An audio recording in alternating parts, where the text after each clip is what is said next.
National Weather Service in Bismarck has issued a tornado warning for south central Burleigh County in south central North Dakota until 4 p.m. Central Daylight Time. At 3:30 p.m. Central Daylight Time, a confirmed tornado was located over Minocin, or 12 miles east of Bismarck, moving north at 20 miles per hour. Expected hazards included a damaging tornado.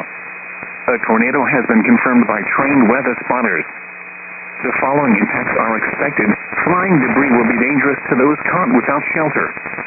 Mobile homes will be damaged or destroyed. Damage to roofs, windows, and vehicles will occur. Tree damage is likely.